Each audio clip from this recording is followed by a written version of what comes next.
I'm wondering what anybody might think of the last reading.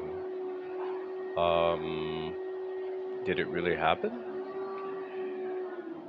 Did Saint Germain attempt to warn the French royal family? Um, Looks like a pretty solid source, but I would love to get some corroboration from somewhere. And I find that it's important for me to be skeptical at every step of the way.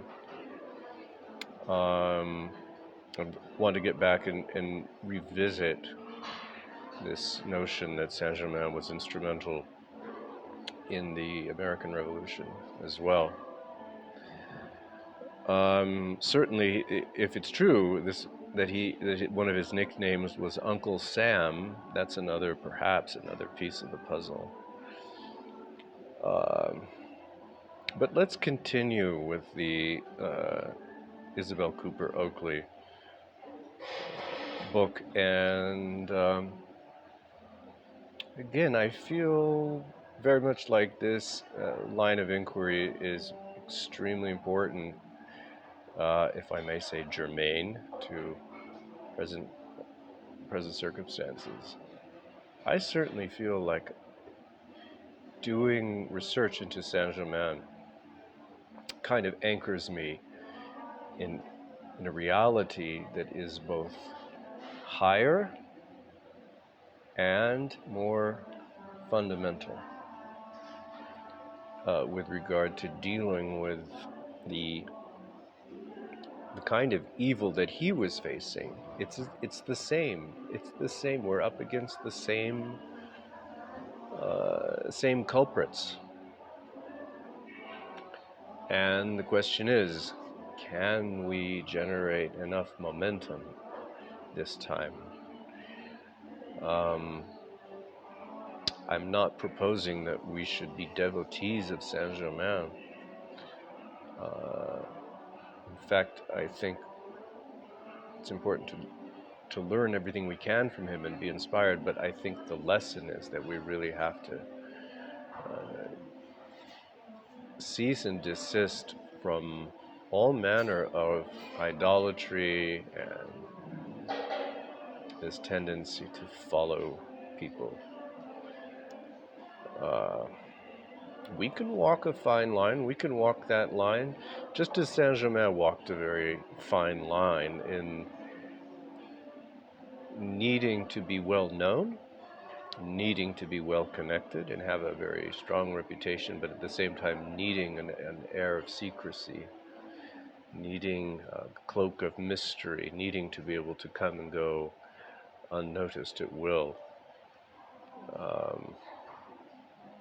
To what extent he owed this ability to some kind of supernatural ability, I don't know. I tend not to believe in things like this, which is why I tend to reject Madame Blavatsky and the claims of the Theosophists and anything that smacks of the New Age. At the same time, I'm open to. But the reason that I'm open to, let's say, as I mentioned last time, possible reports of people meeting, encountering Saint Germain in recent times, is that one of the things that hasn't been debunked in the course of my research is his apparent that he resisted aging. He was able to resist the aging process to such an extent that this was remarked upon by people no less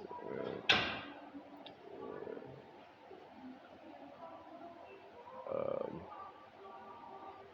credible than Voltaire himself and others, certainly. So, is it possible to regenerate and to be resistant, to regenerate on a constant basis and to turn back the clock? And if so,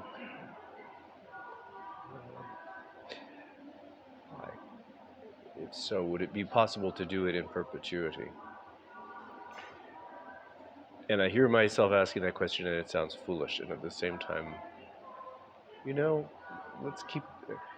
What is magic except that which we haven't yet been able to explain or master ourselves? So, I think what Saint Germain invites us to do is to become masters of the forces that are within us and to strive toward a kind of freedom that would allow us to make the most magnificent use of these forces that are within us, that we are. They're not just forces within us, we are these forces. So let's continue.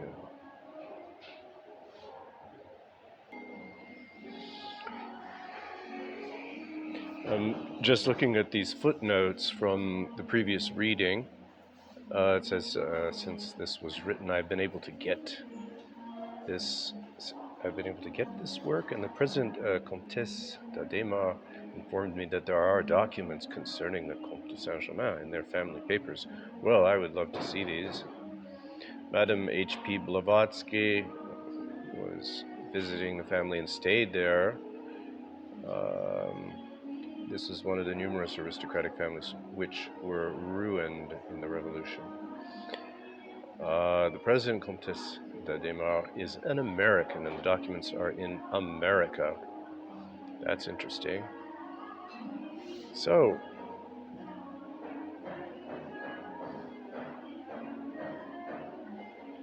here we have it at the end of the last reading. The Count kind of laid down the law, and then he kind of vanished. They couldn't find him, although I'm sure they tried to have him arrested because he was in the way of a vast machine, and they would have been just as eager to nail him down and throw him in the Bastille as what was done recently to General Flynn, or what's been done to Julian Assange. I think we're facing a very similar dynamic. We're looking at the identical enemy, just a later iteration, the descendants in our present time. And that's not. I'm taking a step. This is not just my opinion. I think all the evidence points to this. Now let's move on. Chapter 4. Tragical prophecies. The most deeply interesting of all the incidents recorded in this diary of Madame d'Adema are those which show how Monsieur de Saint-Germain strove to warn the royal family of the evils which were overshadowing it. He had evidently watched over the unfortunate young queen from the time of her entry into France. He was the mysterious advisor of whom mention is frequently made.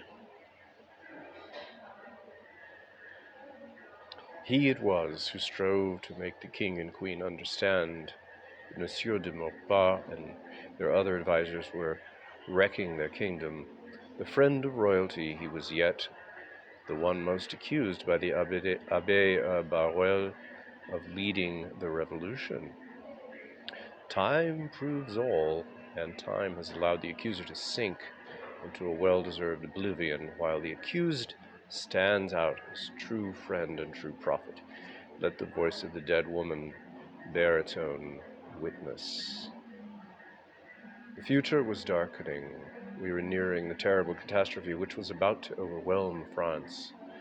The abyss was at our feet, yet, averting our heads, struck with a fatal blindness. We hurried from fete to fete, from pleasure to pleasure. It was like a kind of frenzy which thrust us gaily on to our destruction. Alas, how can a storm be controlled when one sees it not? And just going back for a second, how it says here, the friend of royalty, he was yet the one most accused by the Abbé Barruel of leading the revolution. Well, I think the the other inquiries, the other research that I've made seem to indicate, and I know I'm repeating myself, that the original impulse of the revolution was peaceful and reflected the values and the foundational principles of the American Revolution, and as such were threatening to the British oligarchy, to the international financial oligarchy as well. And so it was at that point, when the revolution was just on the edge of success in its peaceful incarnation, that it was subject to infiltration and subterfuge by specifically the British intelligence apparatus under the direction of Lord Shelburne. So, and this should have been this is how they operate. They find they're able, whenever a movement arises, or a revolutionary impulse, or an impulse to freedom, advancement, reaches a certain level, they always find a way to bring it down or twist it and turn it into something ugly and something dangerous, something retrograde. So, anyway, let's move on.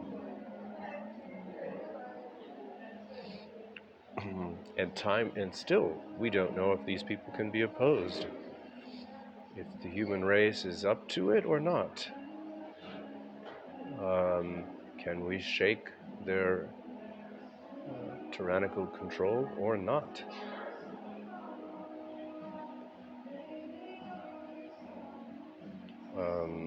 There's certainly a lot of hopium out there.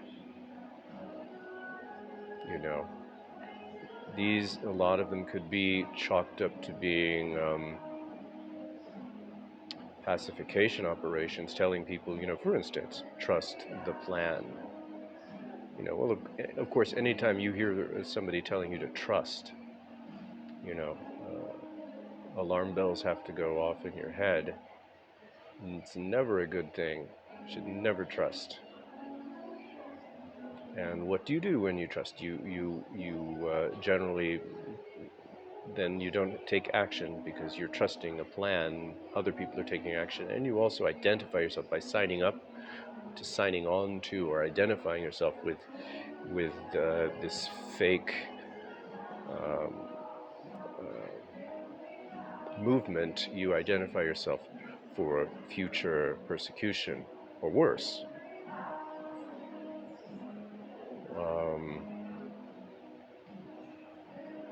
I heard a possibility, a rumor, that this QAnon movement was created by Jared Kushner at the behest of the Israeli intelligence, and what they're trying to do is to get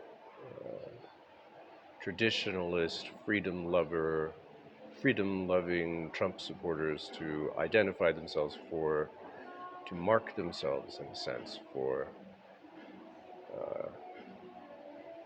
extermination, re-education, blacklisting.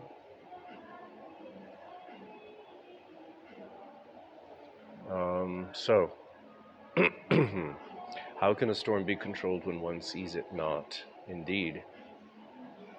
One of the frustrating things in the lead up to January 20th was how the so-called patriots, the pundits on the side of the patriots, were pointing their fingers here and there, and very rarely was anybody pointing at any one credible source of threat. Is it the Chinese, the Venezuelans, the Russians?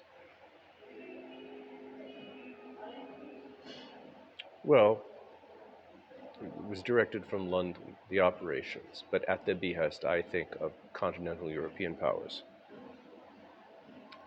And these powers were never named, never identified, and the American Patriot movement is just in complete disarray, And the frightening thing is they don't seem to know that they're in disarray. And in predicting and getting people whipped up to face a war with China and to predict the inevitability of war with China and declaring that we're already at war with China because of this cyber attack, completely misguided, a total nonsense. We need to face the fact that nations, all nations, are little more than colonies that have no real sovereignty and that are being played very cynically by an overlord class of aristocratic, uh, largely Venetian banking oligarchy that has huge control and looks down on the world. So when we say China, we're not really saying anything. They use the Chinese assets and they used China as a base of operations. They worked from there, but believe me, uh,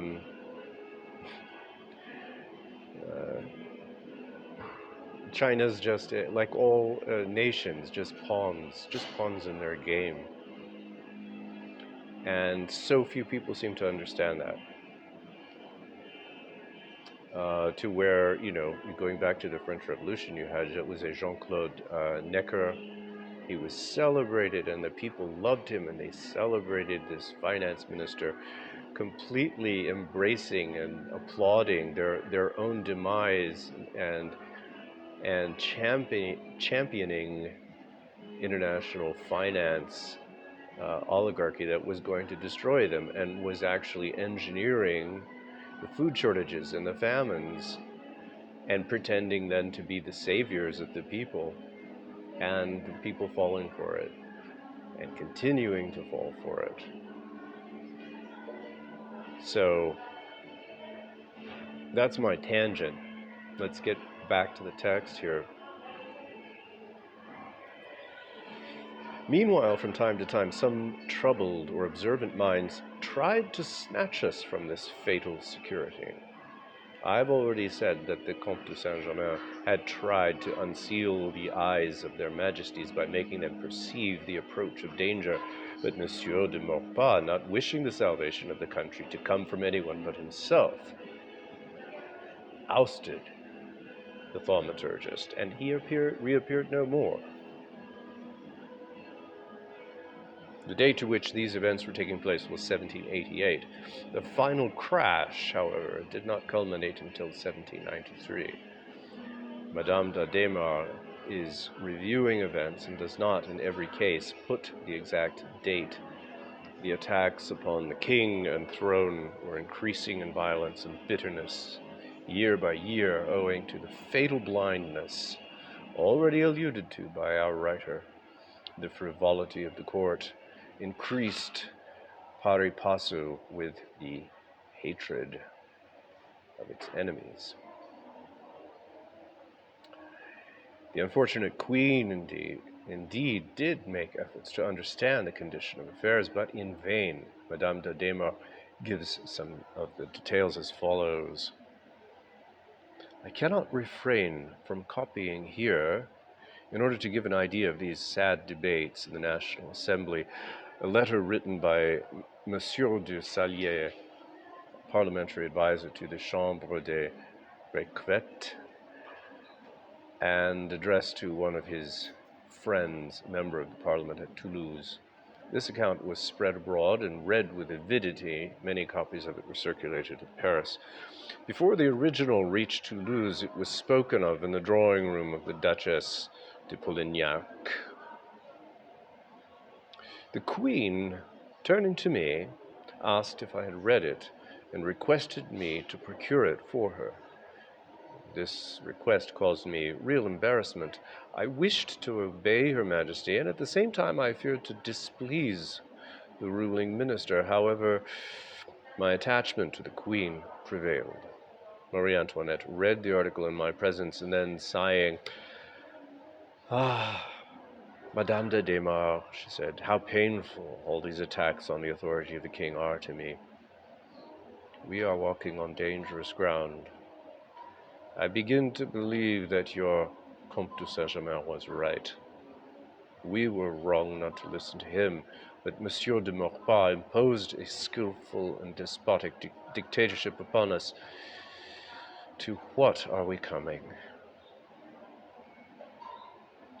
The Queen sent for me, and I hastened to her sacred order. She held a letter in her hand. Madame de Desmarres, she said, here is another missive from my unknown. Have you not heard people talking again of the Comte de Saint-Germain? No, I replied, I have not seen him. Nothing has reached me from him.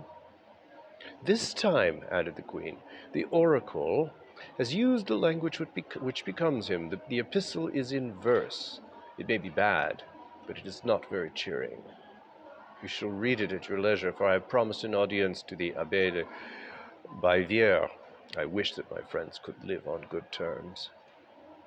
Especially, I venture to add, as their enemies triumph in their quarrels. Yes. The unknown says the same as you do, but who is wrong or right? The Queen may satisfy both parties by means of the first two vacant bishoprics. You are mistaken. The King will give the episcopal mitre neither to the Abbé d'Ars nor to the Abbé de Bavière. These protectors, the protectors of these gentlemen and our Abbé, will believe that the ill will is on our side, is on my side. You might, since you are compared to the heroes of Ariosto, the speech of the Baroness de Staël had occurred to the Queen, play the part of peacemaker with the good King Sobrire. Behold the Countess Diana, make her listen to reason. I will talk reason to her, said I, trying to laugh in order to dispel the melancholy of the Queen. Diana is a spoiled child, replied Her Majesty. However, she loves her friends. Yes, madame, even to showing herself implacable to the enemies. I will obey the Queen.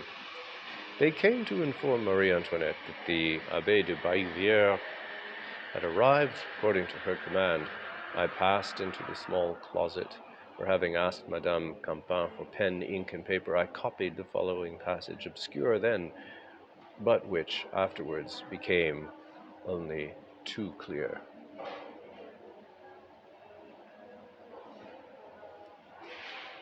The time is fast approaching when imprudent France, surrounded by misfortune she might have spared herself, will call to mind such hell as Dante painted.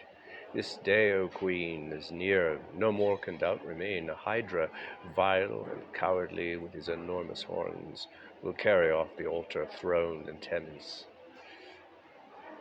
In place of common sense, madness incredible will reign. Would all be lawful to the wicked.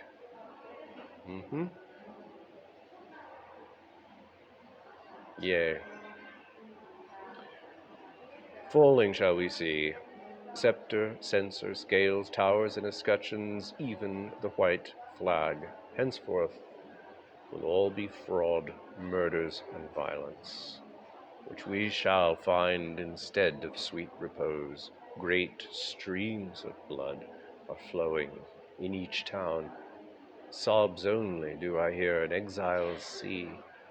On all sides civil discord loudly roars, and uttering cries on all sides, virtue flees, as if from the assembly votes of death arise. As from the assembly votes of death arise. Great God, who can reply to murderous judges?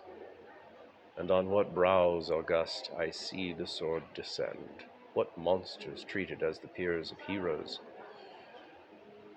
Oppressors, oppressed, victors, vanquished. The storm reaches you all in turn in this common wreck. What crimes, what evils, what appalling guilt menace the subjects as the potentates. And more than one usurper triumphs in command. More than one heart misled is humbled and repents. At last, closing the abyss, and born from a black tomb, there arises a young lily, more happy and more fair. These prophetic verses, written by a pen we already know, astonished me. I racked my brains to guess their meaning, for how could I believe that it was their simplest meaning that I ought to give them? How imagine, for instance, that it was the king and queen who would die a violent death, and as a result of iniquitous sentences? We could not, in 1788, have such clear sight. It was an impossibility. When I returned to the queen and no indiscreet person could listen, she said, "What do you make of these threatening verses?"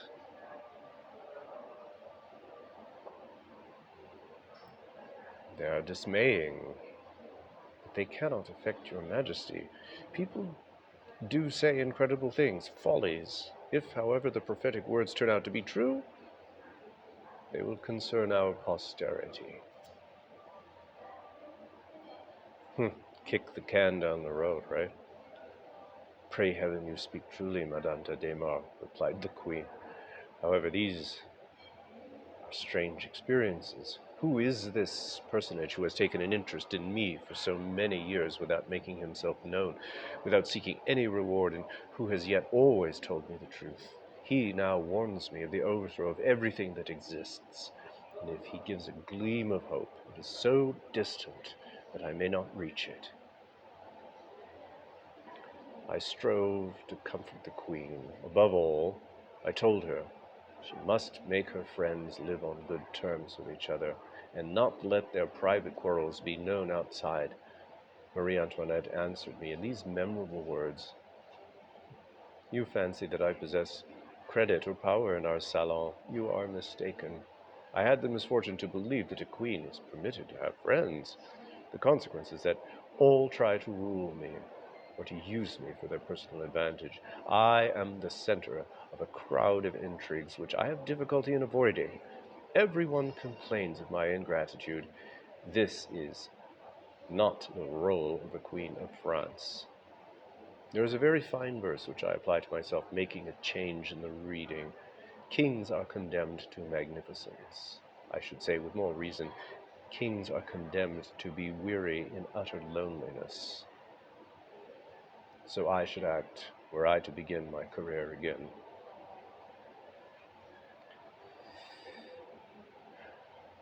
Madame de Desmarets does not give any very definite dates in her diary, and it is chiefly by the historical episodes which led up to the final crash that we're able to mark the passage of time.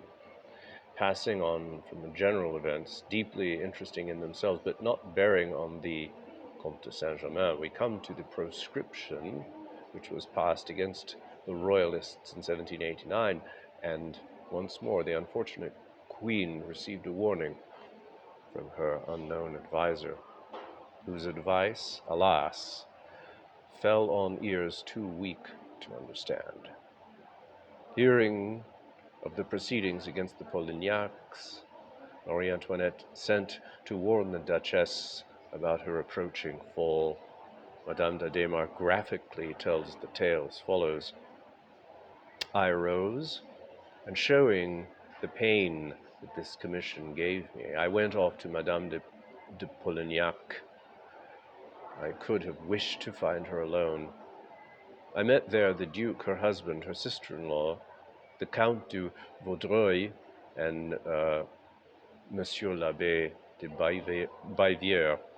On seeing my solemn look when I entered, my swollen eyes still wet with the tears that had mingled with those of the Queen, they felt that I had come for a sad reason. The Duchess held out her hand to me. 'What have you to tell me?' she said. 'I am prepared for every misfortune.' 'Not,' said I, 'for that which is about to burst upon you. Alas, my sweet friend, bear it with resignation and courage.' These words died away on my lips, and the Countess, taking up the words, said, You are causing my sister 1,000 sufferings by your reticence. Well, madame, what is the matter? The Queen, I said, in order to avoid the proscription that threatens you, you and yours, wishes you to go for some months to Vienna. The Queen drives me away, and you come to tell me? Cried the Duchess, rising. Unjust friend, I answered, let me tell you all that remains to be told. And then I went on and repeated, word for word, what Marie Antoinette had charged me to tell her. There were more cries, more tears, more despairings. I did not know to whom to listen. Who is it? Vaudreuil. Madame or Monsieur? I forgot. Ah, Madame de Vaudreuil showed no more firmness than the Polignacs. Alas, said the Duchess, it is my duty to obey. I will certainly depart, since the Queen wills it. But she will not permit me to repeat verbally my gratitude for her innumerable kindnesses. Will she not permit me? She wants to go thank the Queen. Never, said I, did she think of your going before she had consoled you. Go then to her chamber. Her reception will make amends to you for this apparent disfavor. The Duchess begged me to accompany her, and I consented. My heart was broken at the sad interview between these friends who loved each other so warmly.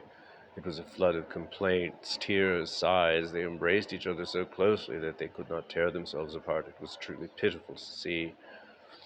And at this moment, a letter was brought to the Queen, curiously sealed. She glanced at it, shuddered as she looked at me, and said, "It is from our unknown."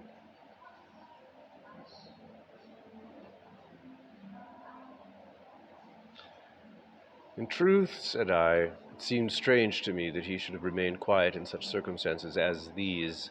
Besides, he has only anticipated me. Madame de Polignac, from her expression, appeared eager to know what was so familiar to me. A sign that I made let the Queen know this. Her Majesty then proceeded to say, "From the time of my arrival in France, and in every important event in which my interests have been concerned, the mysterious protector has disclosed what I had to fear.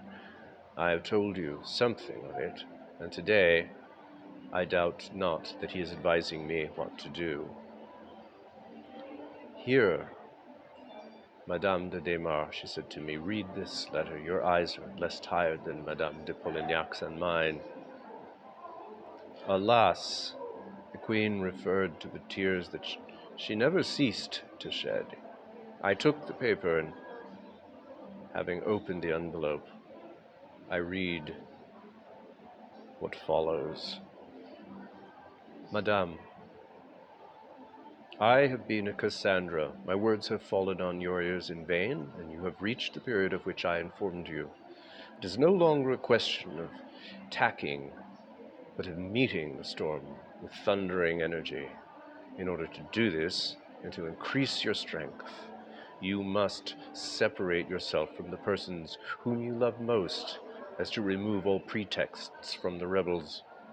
Moreover, these persons run the risk of their lives.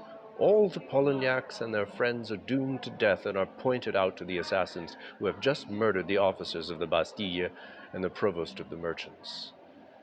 The Comte d'Artois will perish. They thirst for his blood. Let him take heed to it.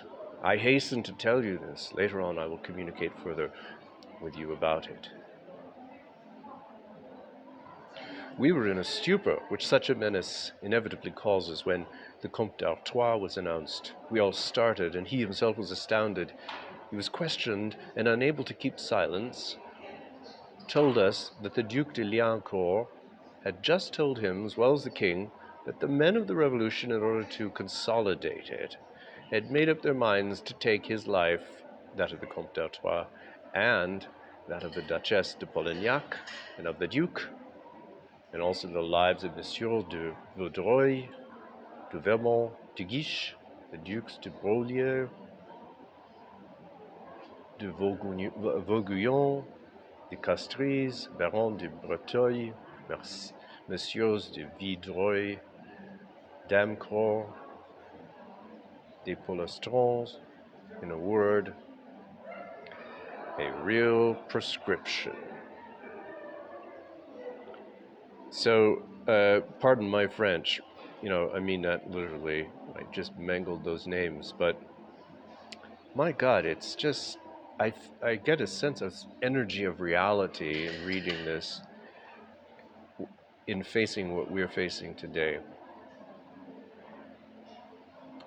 And always looking for solutions. I'm not one to say that all is lost and that we're doomed, and not at all. We have to keep up good energy. I think, going back, increase your strength.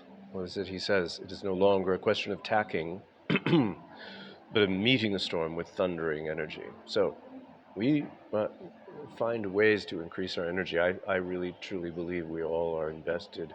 What we are, and the sum total of what we are, is so beyond what we ordinarily imagine.